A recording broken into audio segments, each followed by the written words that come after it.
So recording and live streaming. So welcome to everybody on the Zoom screen and those of you that I can't see on the YouTube channel. So my name is Vajradevi and I'm going to be leading the Nature of Mind sessions this week. And I don't know how many of you have managed to follow the this particular module, if you like, looking at Amishi Jha's research and work on peak mind. I can see some people who were at the seminar on Friday.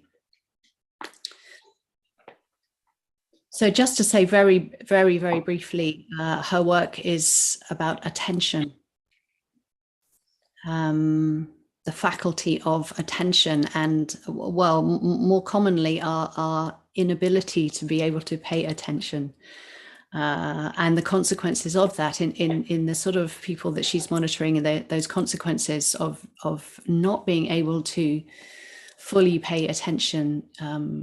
Those consequences can be very large. But obviously attention is really relevant to us meditating. So this morning I'll probably say more about attention than I do for the rest of the week. But maybe one thing to say is that through her research over many years, the thing that they've found, the one thing really that they found that improves our ability to attend is mindfulness. Meditation more generally, but mindfulness in particular.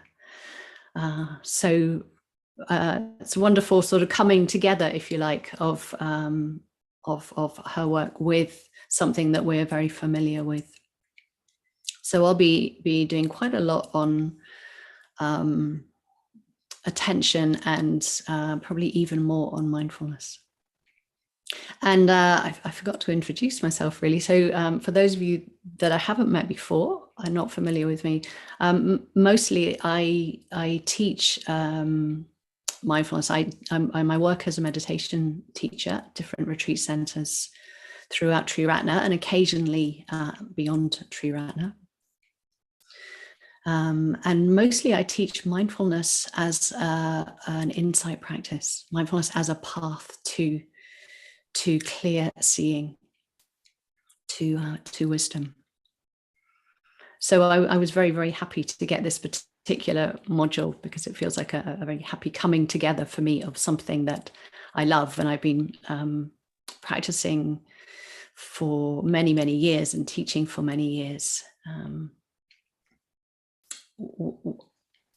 And another way of describing the practice that I do is watching the mind, being able to watch the mind and see it in its natural state, see how the mind is working and how the body and mind are interrelating. And attention from the Buddhist perspective, not from a neuroscientific perspective, but attention is one of what we call the omnipresent events. So attention is present in every moment of experience. So it's part of the nature of our mind. If you're interested, the Sanskrit is manaskara and the Pali is manisikara. I won't give you a lot of those types of words, but just for some of you, I know have a lot of experience and might value them. So attention or manasikara is part of how we function, part of how the mind functions. And when we look inwards in meditation, we can see attention moving around, if you like. We can see it taking up different objects because it's always happening. It's always going towards like picking up a sense object, and then at some point it goes to another a sound or a sight, or the attention goes to a touch sensation. So it's always going on, but we're not often consciously aware, oh, my attention is going here or there. We use it in our language. We talk about attention being drawn to something or other, but mostly it's happening a bit like the breath. It's happening without us being aware of it. So the difference between attention and awareness, mindfulness. I'm going to use mindfulness and awareness interchangeably, but I want to just flag up a distinction between attention and awareness. And in a way, it's very simple, because attention, manasikara, is always happening. It's this very simple but very vital aspect of the mind. But mindfulness, unfortunately, isn't always happening. There's plenty of times we're not aware, we're not present to what's happening in the external world as well as our internal world. So partly what we do in practice is we're growing awareness through our meditation practice. So mindfulness can be aware of attention, because mindfulness can be aware of anything, but mindfulness can be aware of attention. But attention can't really be aware of mindfulness or awareness. It doesn't have that reflexive capacity.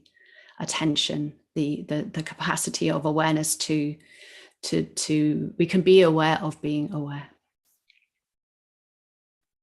and we can be aware of what attention knows. So one of the ways I like to talk about the relationship in practice, is one of awareness accompanying attention. Awareness can recognize where the attention is going to different senses and accompany it along the way. So we'll probably be doing some of that type of practice a little bit later. Something else I omitted to do at the beginning of the session was to tell you, if you're not familiar with how the sessions go, is to say that I'll start off by talking maybe for about 25 minutes or so, maybe a little bit longer, and then then maybe there's a chance for questions if you want to ask any questions, make comments, and then we'll have a decent length of time for sitting, and then at the end I'll probably ask you something about how that practice was for you, what you noticed, what you were interested in. So that'll be the format most mornings. It may vary slightly. Okay, so a little bit about attention, but the Buddha talked about different ways that we can use attention, or different ways that attention works, different ways that we can use the mind in conjunction with this capacity to attend. So he says this: we can have directed attention and undirected attention, or undirected. We can direct the mind, and we can have a way of practicing where we don't direct the mind. So the first way, where we're directing the mind, this is quite akin to those of you that have seen Amishi's the interview or the seminar. This is what she calls using attention like a flashlight, or it's an attention system that is on a flashlight. So we direct the attention to one particular object.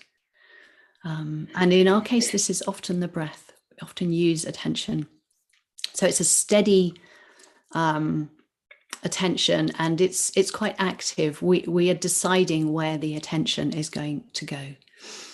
And when we notice in meditation that the attention has moved away from the chosen object, the breath, then we gently bring it back again. So this is very familiar, I would imagine, to everybody here. We register, part of that process, we register that the attention has moved off the chosen object. It's gone on to something else. Maybe we're thinking, or it's gone to a sensation in the body, and then we gently bring it back, re-engage with the chosen object. And through this, we aim to develop a continuity of attention on the object. And we develop one-pointedness in this way. And this is very familiar, at least in theory. The one-pointedness is not always that accessible. But that's through. So we do this through the mindfulness of breathing, and to some extent, we do it through the metta bhavana. And as the mind becomes more absorbed into the object, say the breath, it becomes easier to keep paying attention, and becomes the mind becomes steadier.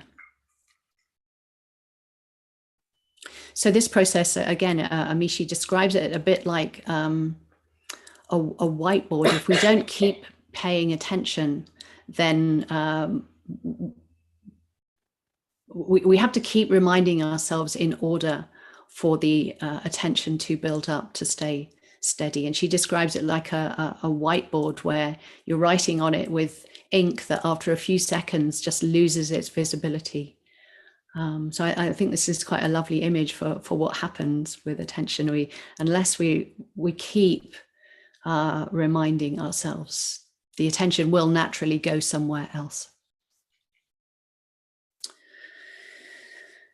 And you keep something on this whiteboard for longer just by refreshing the attention again and again. So that's one way. That's the directed attention way. The second way is where we don't direct the attention particularly. It's more, rather than being active, it's more receptive. So we settle back and we notice where the attention goes all by itself. So we don't try and direct the attention, but we try and be aware and notice. So our framing, rather than being like a flashlight with a narrow view, it's broad like a floodlight. It's more, so it can feel quite spacious, and we're less involved in what's happening, but more aware of how we're aware. So we use mindfulness to watch where the attention goes. So with undirected attention, we're developing a relationship of being aware of something rather than involved with it. So rather than a relationship of involvement with the breath, we're simply aware of things as they change moment by moment, and we're, if you like, tracking where the attention is going. So this is more like, it's the type of practice that's more like just sitting or open awareness practice. And the type of meditation that I've mainly been working with over the last 20-25 years is through the Satipatthana Sutta. So a lot of Satipatthana meditation is also like this, where we're predominantly receptive. Usually there's a mixture of both in any practice. There's a degree of activeness or intentionality, and there's we also need to have a degree of sort of hands off and more receptive to be able to have a sense of the broader picture in the practice.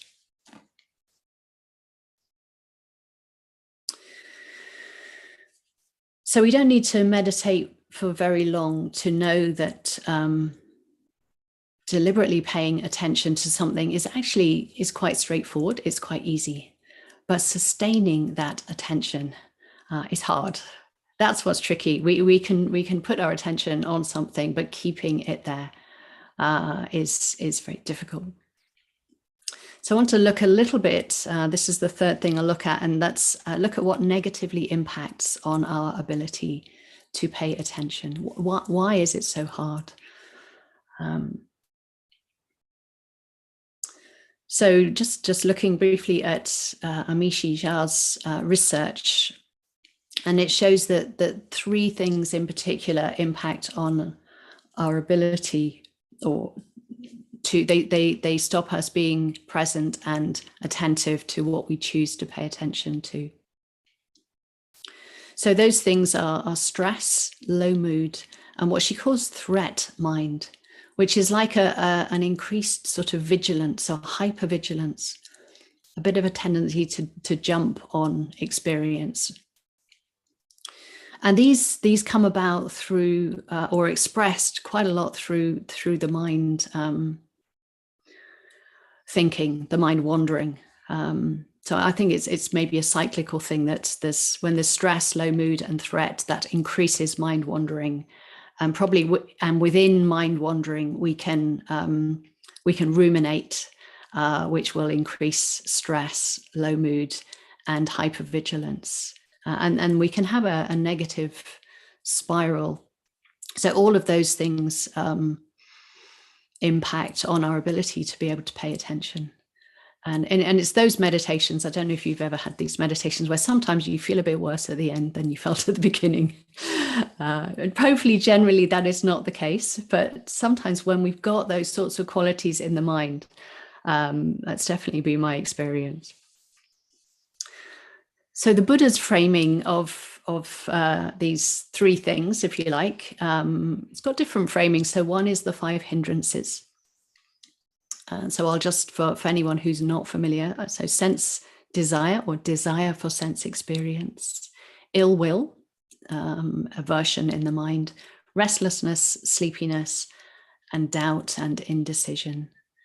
So all of these things impact on our ability to attend. And then within, there's a broader canvas, which we can also use as a framing, which is when we're looking at craving and aversion more generally, and what we call klesha.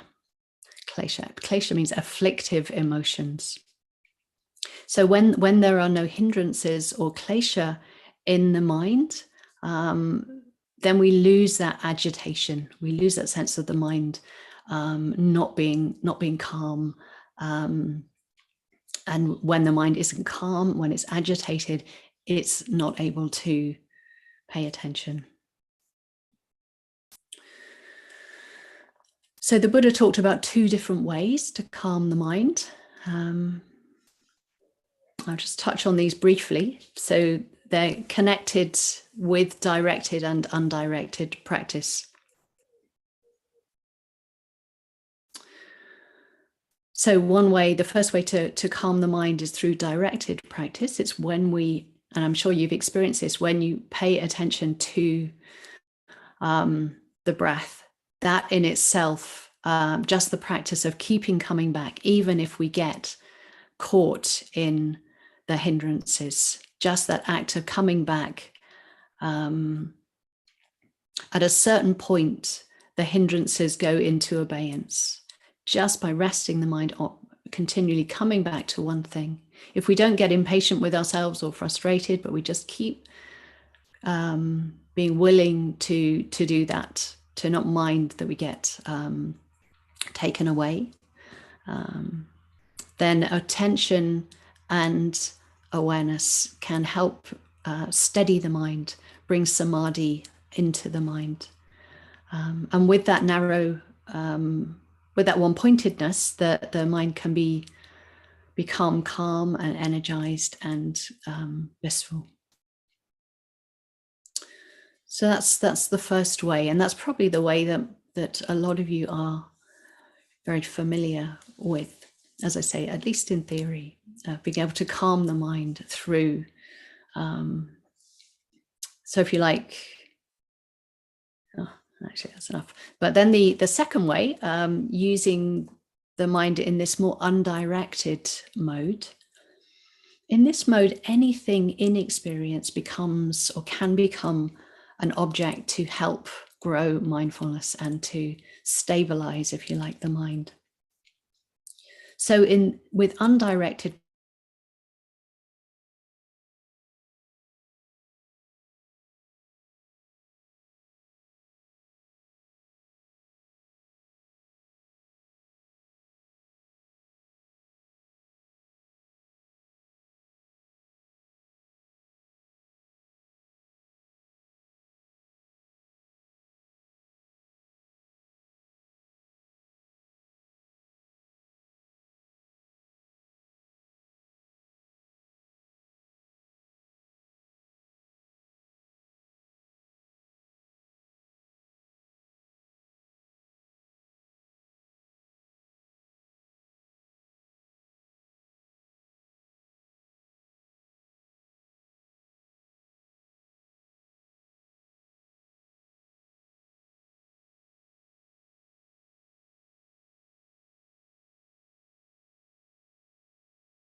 Sorry about that.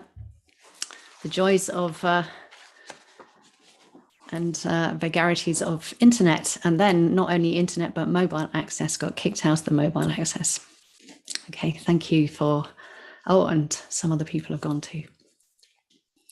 Okay, so we've got people returning. So I'll just go back to where I was. At least I shall do my best. So I was talking about undirected attention, when we don't direct the mind, but we, if you like, allow the mind to present, or we allow attention to just go where it will. This requires a different way of thinking about practice. This requires a different idea in the mind, actually. We have the idea in the mind that any object is a good object for meditation. So meditation involves becoming aware of whatever is happening within experience and noticing where the attention goes. So attention is conditioned. It will have certain sort of habits and patterns, but mindfulness can go along for the ride, if you like. It can follow along. And when we have this idea in the mind, it means that we don't react to the fact that the mind is wandering, as we call it, or the mind is going somewhere that we think that it shouldn't go. So we don't react because we don't feel like things are getting in the way of us meditating. And when we don't react, really this non-reactivity is the key in the second way of what helps the mind calm down. When we're able to be present, but accept and be curious about where the mind is going. If you like, then that the hindrances don't need to go away. They can be in the mind, but we are aware of them with a mind that's free from hindrances, a mind that's curious and open, and positively regarding what's happening. One of the meditation teachers I've sat with a number of times, they say with this method, it's enough to be able to observe the storm. So you can have a lot going on in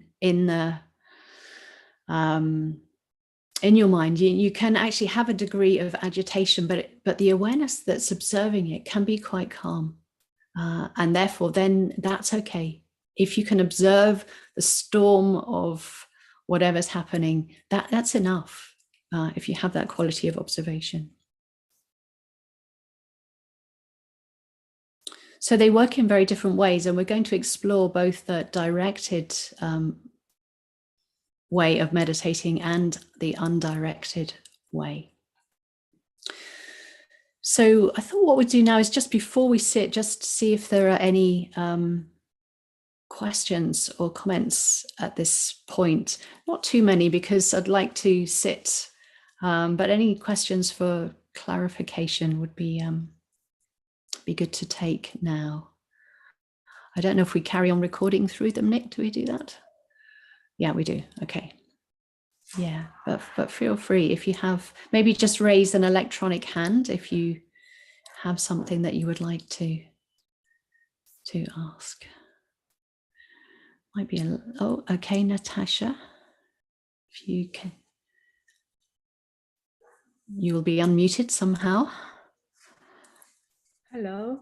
Hi. I would thank you so much for the explanations and about attention, but I have a question. Would you say something about intention? Intention.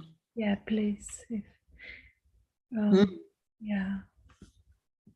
Yeah. Okay. So intention is a whole. We can link it in. We can helpfully set intentions. So intention is linked to another of the omnipresent mental events. So it's linked to will, to chaitana, or to sankhara. So it's linked to intention is something that's linked to action.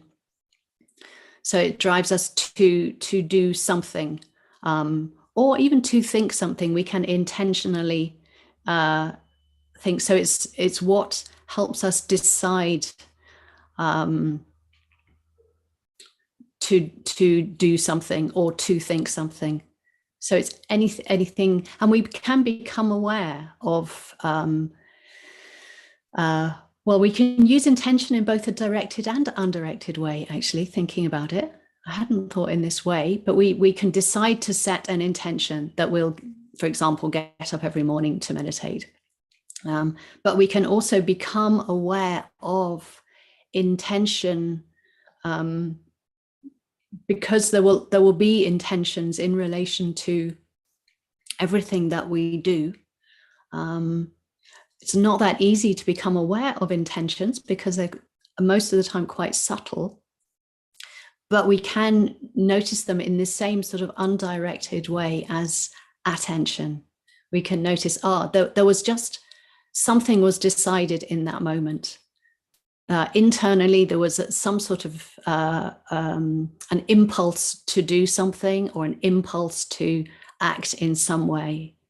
And so it's not me deciding, it's just this faculty of intention that is conditioned. So it's acting on lines,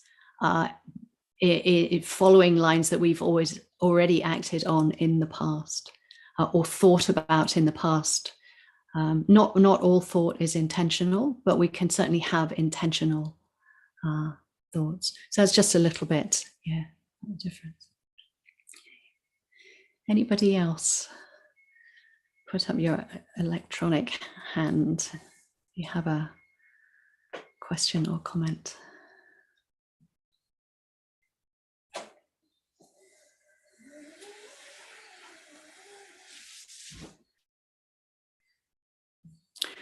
Okay, let's leave it there for now then, and let's set up to meditate.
Okay. So we'll probably sit for maybe half an hour, maybe a little bit longer. It's quite reassuring to see that other people are being kicked out of their Wi-Fi as well. Good. Okay, so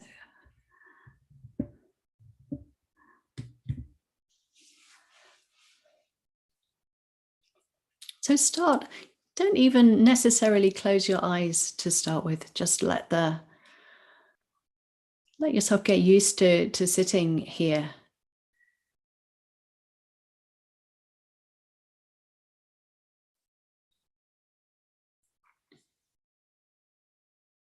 Sitting here, not doing anything in particular. Maybe you have a shrine that you're, or a nice view. Maybe you're just relaxing the gaze, really letting the gaze sort of rest.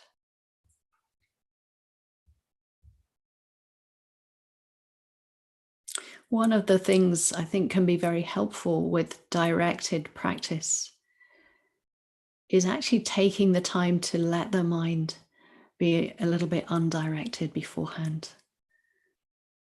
Let the mind start really gently and slowly so that it's a more gradual, gentle process of coming to any particular focus.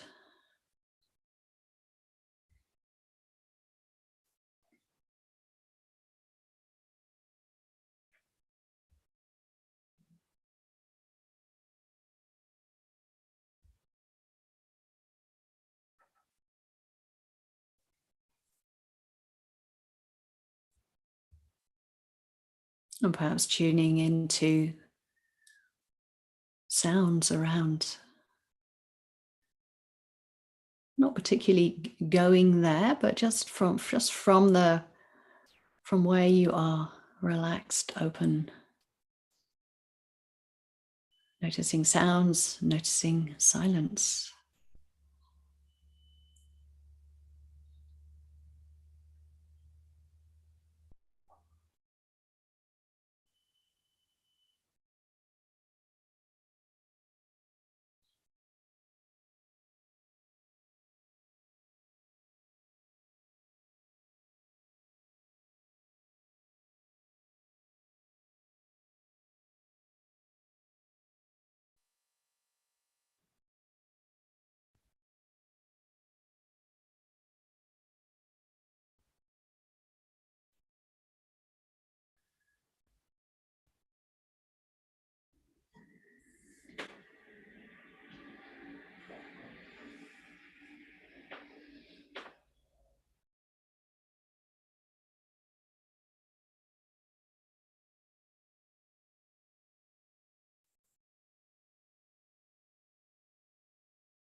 Let the attention come to rest more in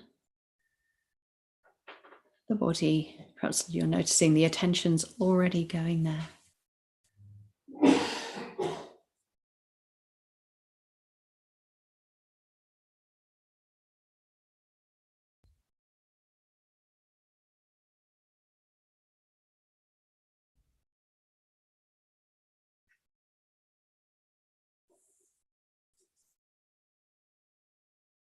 Different body sensations of connected with temperature, heat, coolness.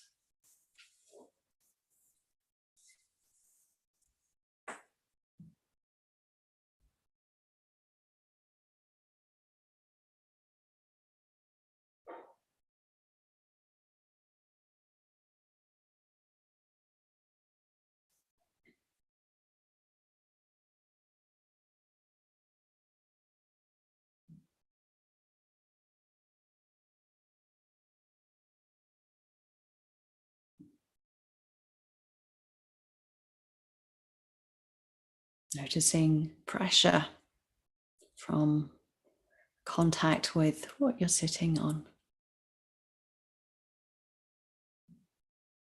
Really letting yourself notice what that pressure is like.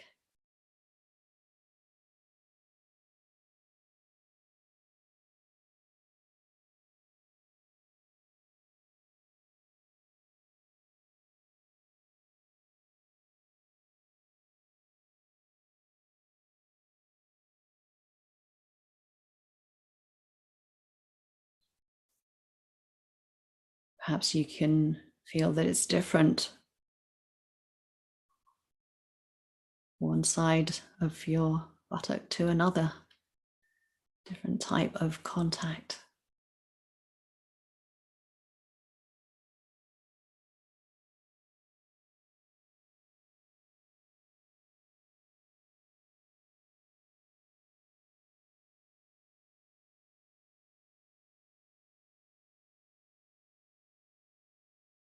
Noticing movement happening within the body.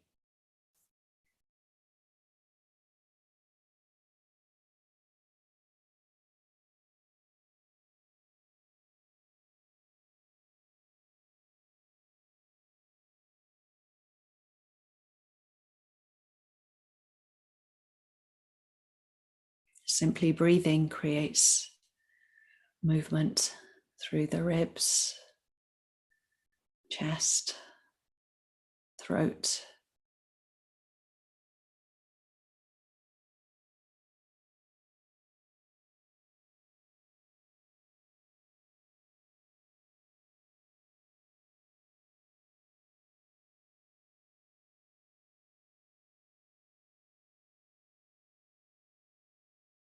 We can recognize that movement as it happens.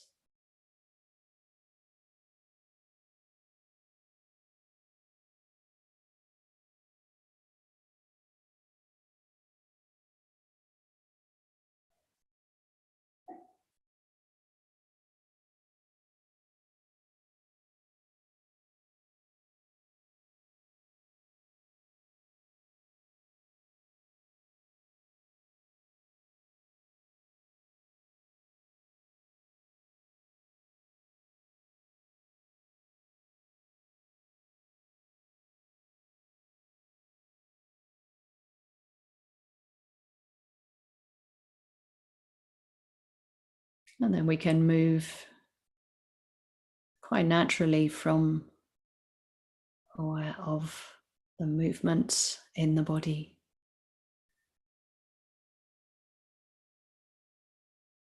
to recognizing and knowing the breath as it happens.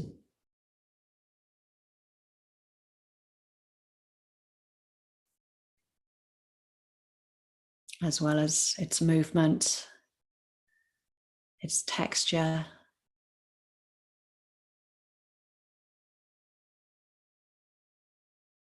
its length.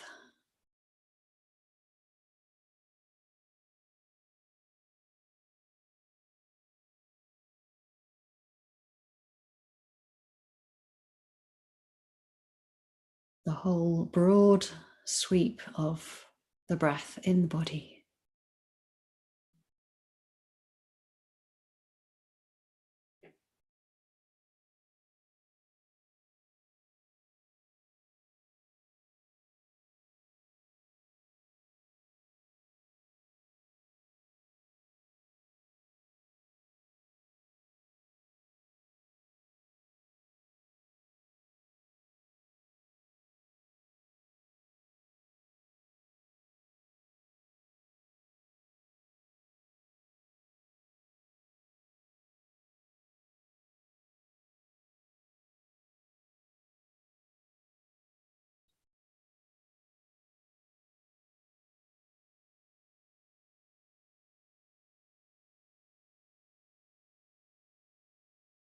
And gradually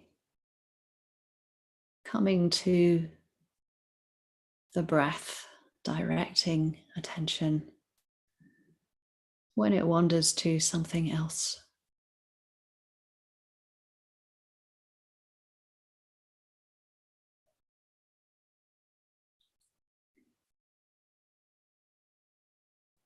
And perhaps directing the attention to a particular point where you feel the breath most strongly.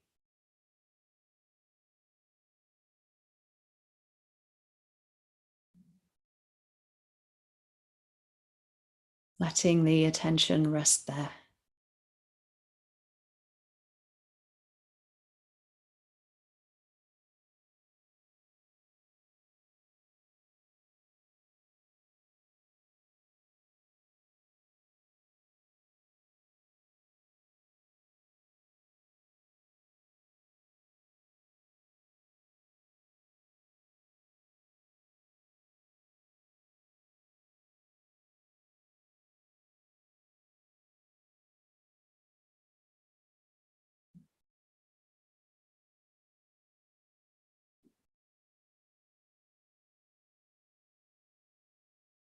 And the practice isn't really staying with the breath so much as it's noticing when the attention strays from the breath.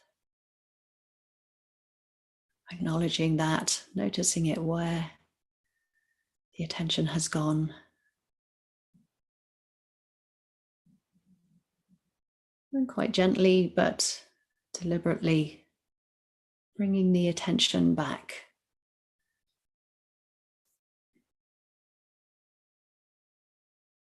And that's where the practice lies.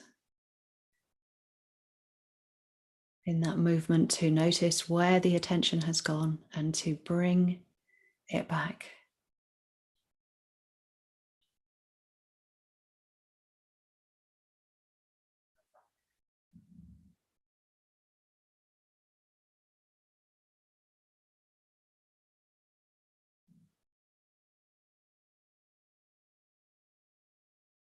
If we have the idea that the only time we are doing the practice is when we're actually with the breath, that creates some tension and some suffering.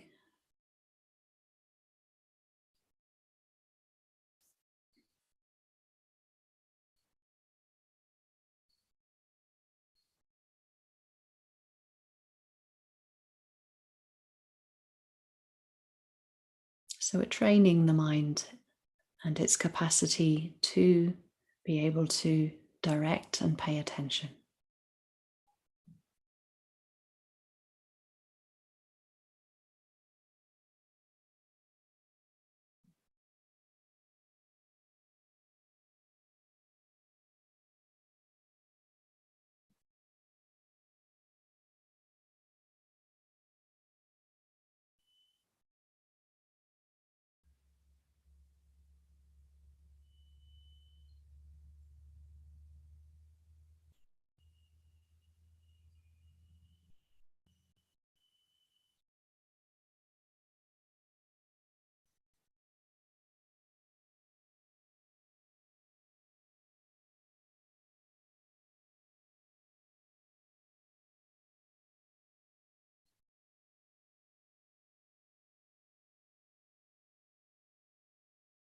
If you notice any of the things that impact on our ability to pay attention, acknowledging those.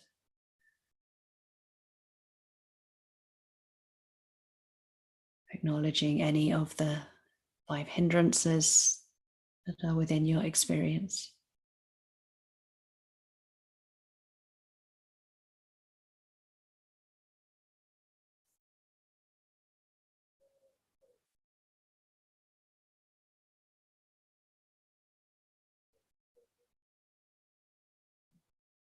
Perhaps any hypervigilance makes us jump onto the breath a bit too strongly.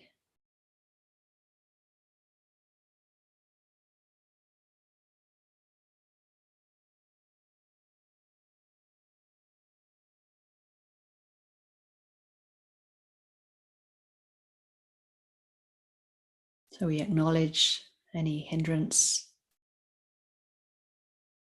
recognize it clearly, and then come back to the breath.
And you might also notice how the mind is feeling.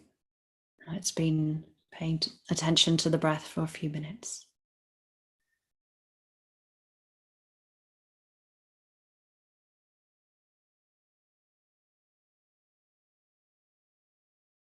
Is the feeling of the mind a little bit more calm, more pleasure?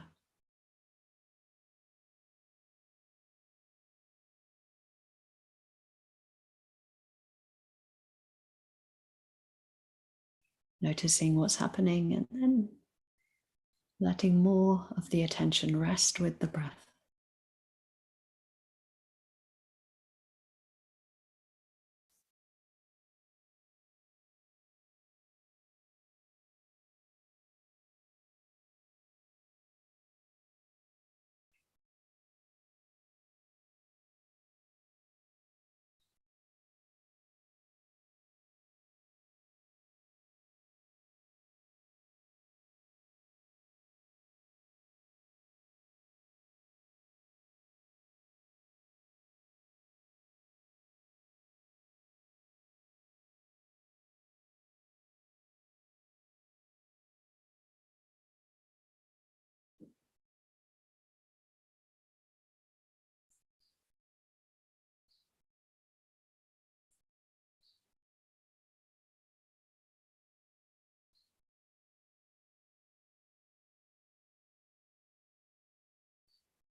And now relaxing that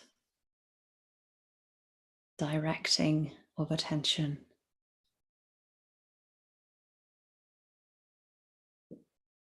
Letting the awareness broaden out from the breath.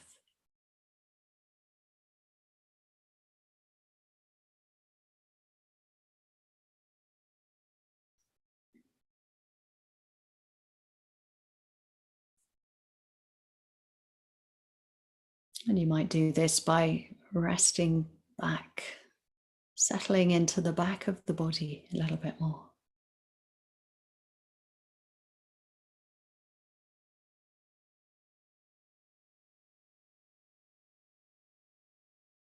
As if you're settling into a really comfortable chair.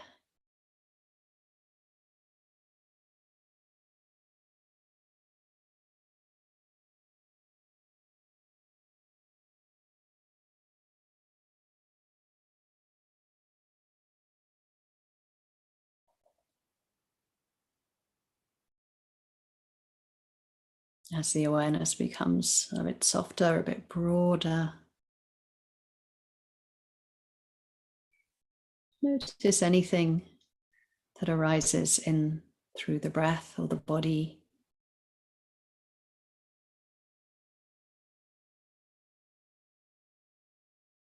And through sounds around you, sounds within your body.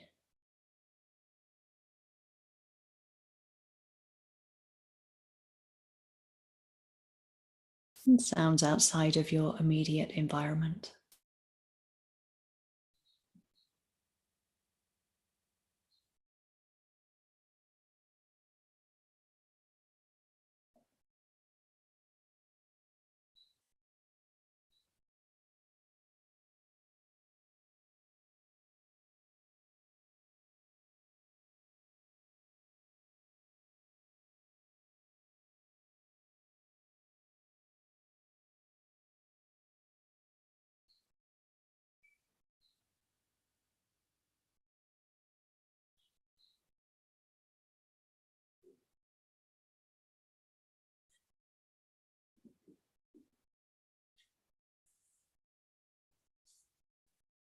And notice how naturally the mind knows one sense object after another.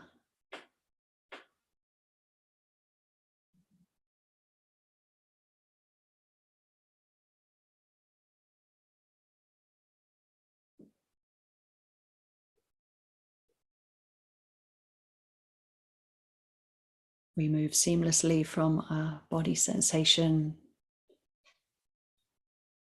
to attending to a sound or a thought.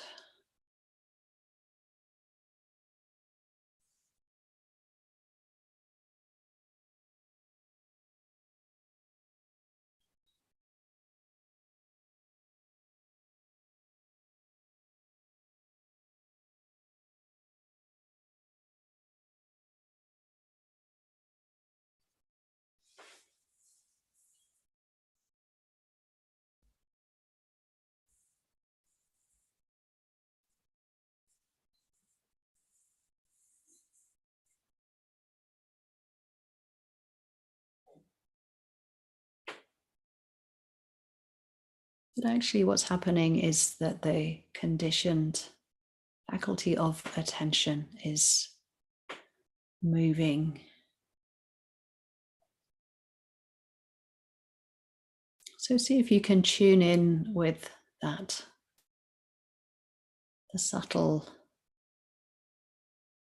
moving of attention, not something that we are doing, but something that's happening on its own.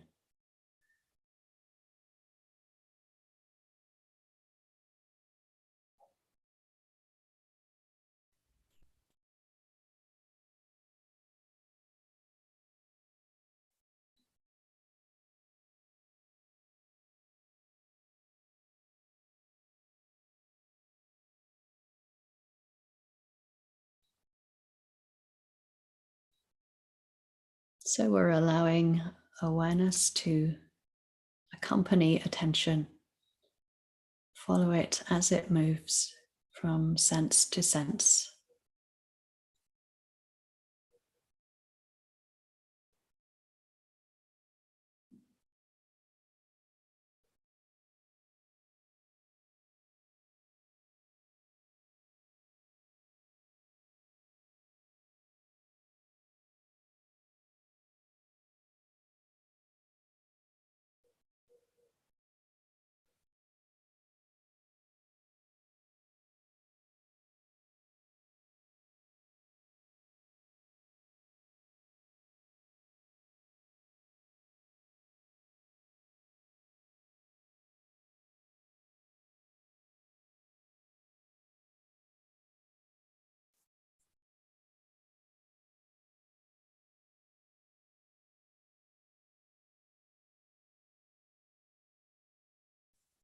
And the attention can be really light, really open, a bit like a butterfly, just moving from leaf to leaf.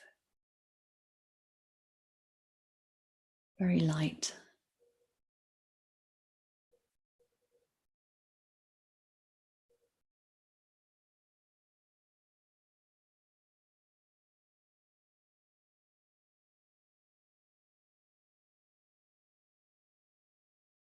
And if you notice any particular hindrance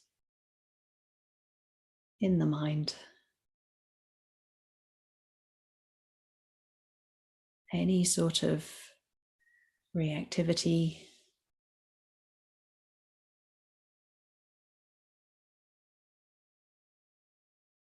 noticing that as an object that can be attended to, can be known in awareness.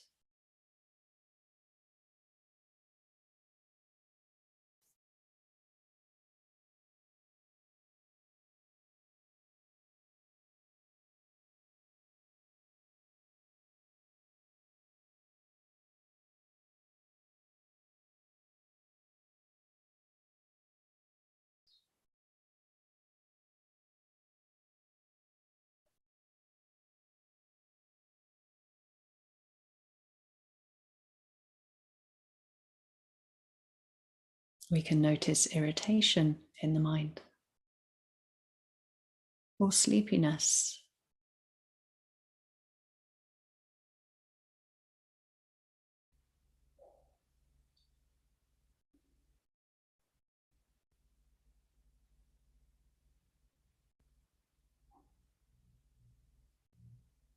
Or restlessness. What do they feel like? Simply objects to be known in the mind.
When the mind and body are really relaxed,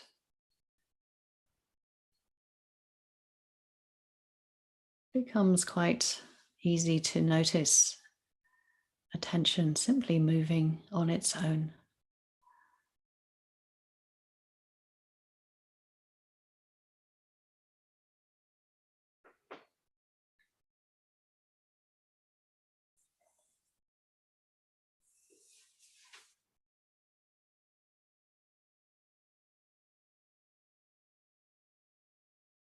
And using this movement of attention as a way to have continuity of mindfulness.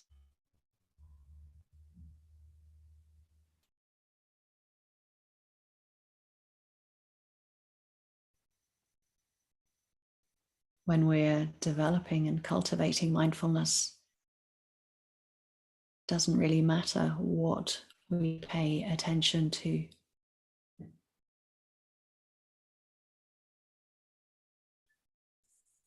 Just keeping that continuity of attention, continuity of mindfulness.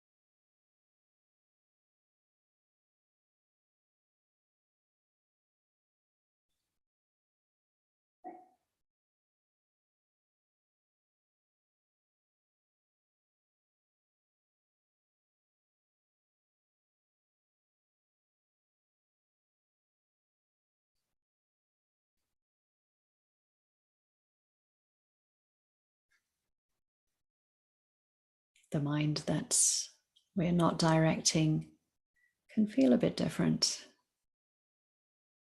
to that quality of directed mind.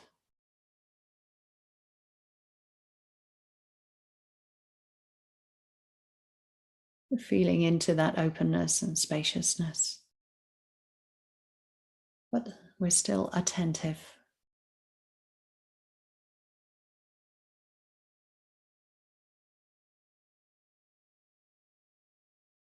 There's relaxation, but there's also a quality of awakeness, attentive and present to quite subtle objects happening within our experience.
Undirected attention can feel very ordinary, very close to what's always happening in our experience, but just outside of our awareness.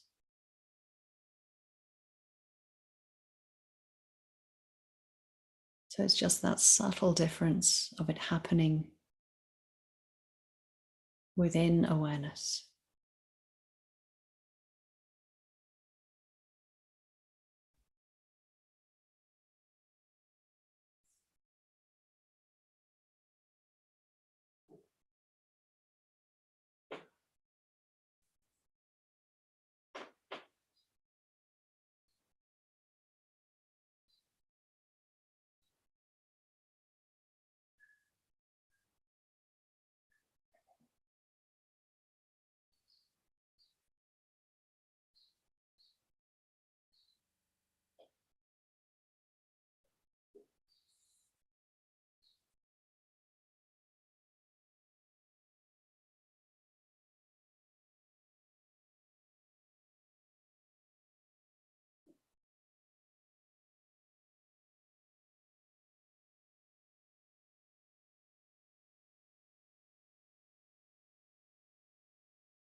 And as we did with the directed practice, noticing how the mind feels.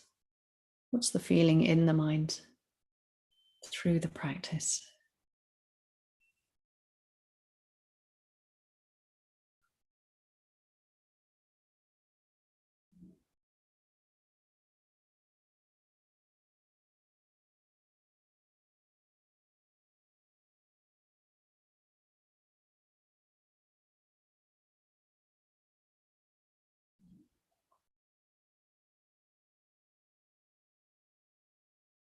And starting to bring the practice to a close.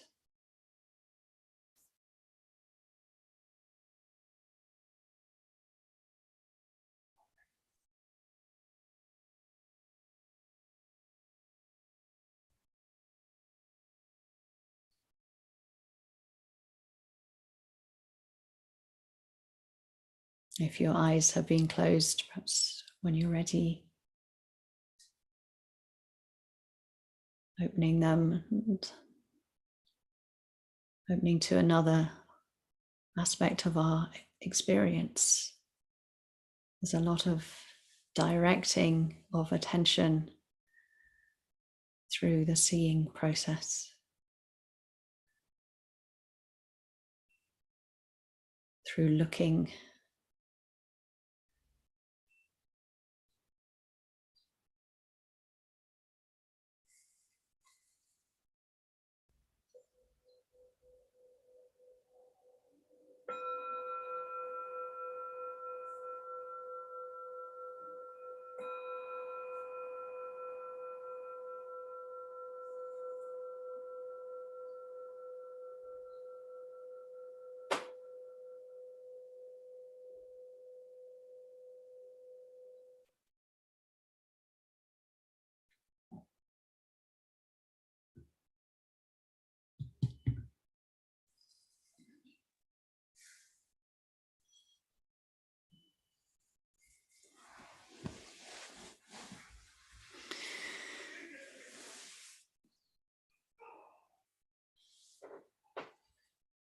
So what I'd like to ask you now, and I recognize this is a little bit of a big ask in some ways. Being with a lot of people on a screen. But I want to ask if anyone is willing to just say how they found the practice. And it might be a very, very simple observation, but something that you noticed. It might be something about attention. It might be something, just something that you noticed, or perhaps when you felt a moment of feeling really present and engaged with your experience, whatever that experience was. So it can be quite helpful just to name, if you like, these simple experiences when the quality of attention or the quality of presence makes them stand out in some way. Might be something that wasn't particularly pleasant or comfortable either. So yeah. So if anyone would like to put up their electronic hands. Trisha, great. And hopefully, yep, there you go. Okay. Hi, Vajradevi. Thank you very much for the teaching and practice. I have a question about my experience. It's when we move into the undirected practice, and what happens is that for a period of time, I can follow my attention moving around the different experiences in my body and my senses. But then there comes a point when everything becomes very subtle, and it's almost as if I can't distinguish between one experience and another, one sensation, and it all becomes it's hard to put it into words. It's like it becomes very expansive. So the experience is expansive, and it's very pleasant. It's a very pleasant experience. And then I have a thought that comes, which is, am I just spacing out? Okay. Because my conditioning is really about detaching from experience, so it's harder for me to really stay connected to the actual experience. And although it's very, very pleasant, this expansive feeling, and I'm aware that, there is, I'm aware of some sensation in my body. I'm aware of any sounds that are going on, but it's very, very subtle. So the question, I suppose, is that something? Do I just stay with that experience and see what happens? Because eventually it does. Sometimes I don't know whether it's the thought that precedes it. Oh, you're spacing out, and then I come back into a more concrete relationship with my experience. Yeah. I don't know if that makes sense. Yeah.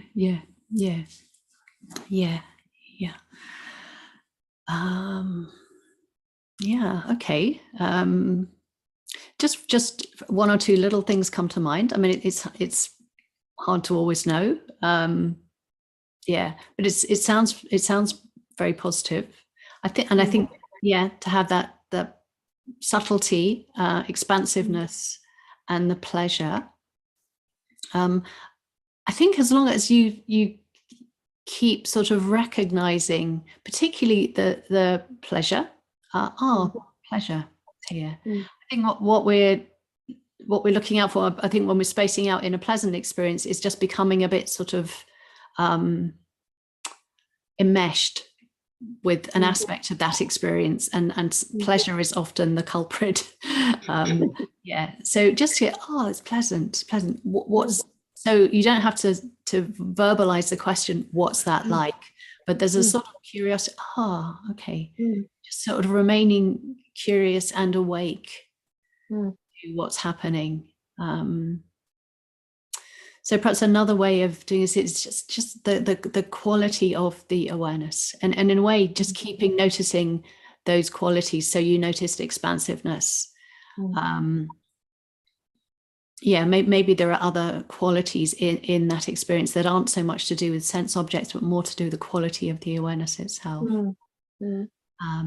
And yeah, just those will help just keep the keep the mind present with present to what's actually happening. And with the thought, it's like oh, in a way, be less bothered about the thought, but the content of the thought. But thinking, there's a thought. Yeah. Just see what happens. Okay, that's helpful. Thank you. Anyone else has something they would just like to describe, just a moment or two from what happened in the practice? Doesn't need to be a question, though it could be. Yeah, can be quite ordinary.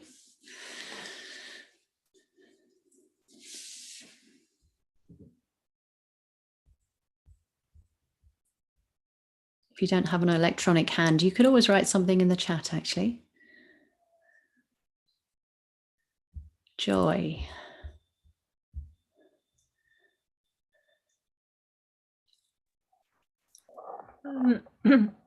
I just, I had a lot of sleepiness and I am tired, so that's probably not unusual, but also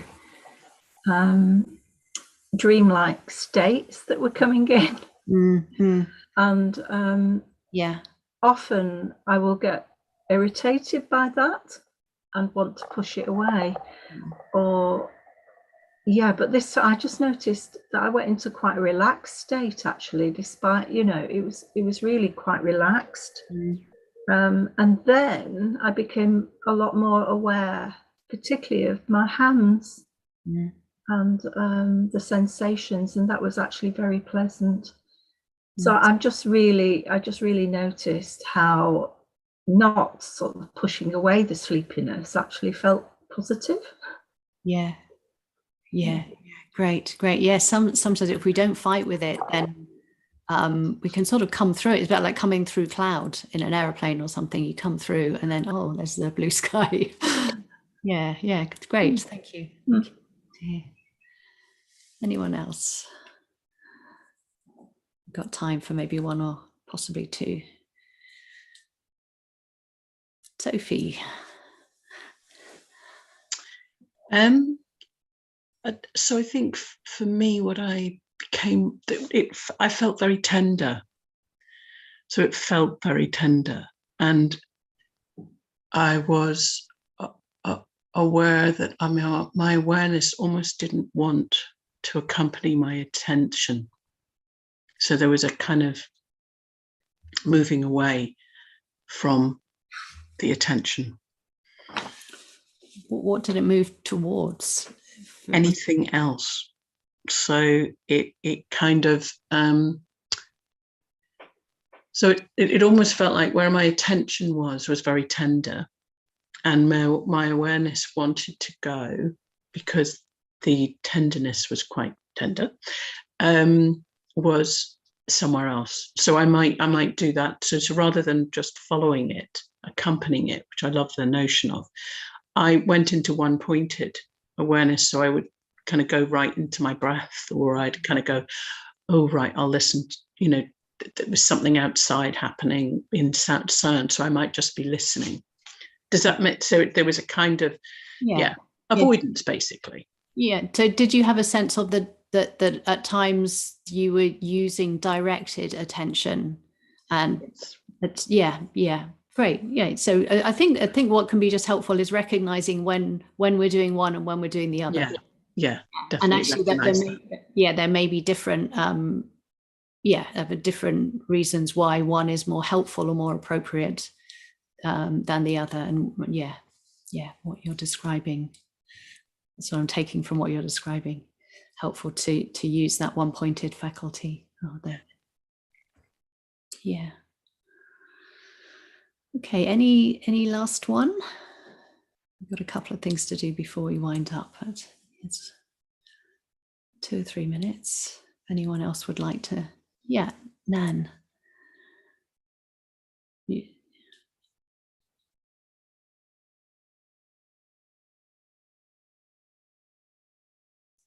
You're still muted, Nan. That's it. There you go. That's it. Yes, well, good morning, everybody, and good morning, Vajradevi. My experience really was that I was aware of a certain restlessness and initial kind of difficulty in settling, but I think there was quite a noticeable spaciousness to the meditation. And I'm quite intrigued by this idea of the, I'm just looking at my notes now, this kind of looking at attention and kind of taking this on board in combination with the breath. And I was aware that the mind was kind of watching everything. Almost, well, what's going on here now then? So I think my main hindrance was restlessness, but it settled quite quickly. And then came the spaciousness. I also, of course, did feel a little sleepy at times, which felt quite pleasant. But generally, I find it a good way forward, really. And I'm quite interested in this kind of directed practice, if you like. And I think I've written it down here. You talked about this sometimes these feelings of the searchlight or focusing, looking at the breath, looking at things in either as a floodlight kind of way, and kind of focusing, or flashlight and floodlight. And I find that's quite descriptive of the meditation. The flashlight and the floodlight kind of encapsulate a different way of looking into the mind. And I think this comes from the experience. So yeah, thank you for that. Good. Yeah, thanks, Nan. Thanks. Okay. Good. Yeah. No, it's good to maybe highlight again the flashlight or the torch is how more we'd say it in the UK. This more sort of narrow beam of light, and then the floodlight or the being as broader. So it catches. If you like floodlight, we have a floodlight, a motion sensor floodlight outside outside a bedroom window, which is actually fairly annoying at times because it's cats and hedgehogs like progressing through our garden, and so the floodlight's quite often going on. So the floodlight catches what's happening in its field, its broad field of motion, if you like. So whatever's arising through the senses can be noticed by that floodlight, and the flashlight, the torch, narrow beam, that's what we're sort of just directing more towards an object of our choice. So I like the imagery of that. I must say the mind took to that very, very easily, and it was quite helpful. Thank you. Thank you. Okay, so I think we need to start to draw things to a close. Just a couple of things to say. One is about a retreat that's coming up, a Nature of Mind retreat, which some of you may already be aware of. Buddhism and the Big Questions. So it's happening at Adhisthana. It's an in-person retreat from the 26th of August to the 2nd of September. Nick's posting a bit more of the interview with Amishi. That's great. So you can camp at Adhisthana, or there's also accommodation. But it sounds like it's going to be a really wonderful retreat, and encapsulating, if you like, these big questions that have arisen during the course of this 6 or 7 months of the Nature of Mind retreat. So there'll be some discussion, there'll be some interviews, new interviews that I think Jnana Vacha and Maitreya Bandhu have done with Ian McGilchrist. But also quite meditative mornings. And I imagine that Vidyamala will be leading those, but there are also Subhadramati and Vajrashura there. So a really excellent team and wonderful retreat. So I think, there we go. We have a link to that if you're interested. I think it's going to be hopefully a really big, exciting event over that bank holiday weekend in August. And it's a little bit longer than a weekend. So if you live a bit further away, then it's worth your while for 4 or 5 days. The other thing to mention is Dana. Just if you, we're going to put up a link for Dana. It costs a lot to put on an event of this nature, which is going on for, well, actually it'll be more like 9 months by the time it ends. So please do give what you can. Every bit helps. So give as generously as you can, but give happily, give freely. Just let that open hand of practice inform your giving, and hopefully what that means, what that giving means, by giving now, is that there will be more of this type of event, more nature of mind happening. I think at the moment it's still a bit uncertain, because it does require quite a bit of funding. But if you're able to give, that would be wonderful. So I'll leave it there for now. I'll be here for a few minutes if anyone just wants to say hello or has any questions. But otherwise, back tomorrow at 7 if you can make it. It'd be really lovely to see you there. Okay. And yeah, feel free to unmute if you want to say goodbye. If you can unmute. Thank you, Vajradevi. Thank you, Vajradevi. It was lovely. Thank you. Bye. Thank you, Vajradevi. Thank you, Nick. I forgot to say thank you to everybody. Thank you for messaging. Bye. Bye, everyone. Bye, everyone. Have a good day. Bye, everyone. Yeah. Bye. Bye, everyone. Thank you. Bye-bye. Bye-bye. Bye. Bye. Bye. Thanks for your question, Vajradevi. Or not your question, thanks for your comment. That was in the chat. Yeah. Could I just ask you about it? Yeah. You might have to remind me, because I think it's way back in the chat That's line. okay. Just that with the undirected attention, just having a sense of richness and openness and joy arose. And then this sense of the joy seemed to change into what I call preeti, which in an uncomfortable way, when preeti starts to feel a bit, it's taking over. But because it's such a physical experience, I find it quite hard to sort of be with it. Yeah. Or just to kind of think, okay, that's preeti now, because I feel so gripped. So I don't know whether that. Yeah. It's not an experience I have very often. I'm really not inclined that way.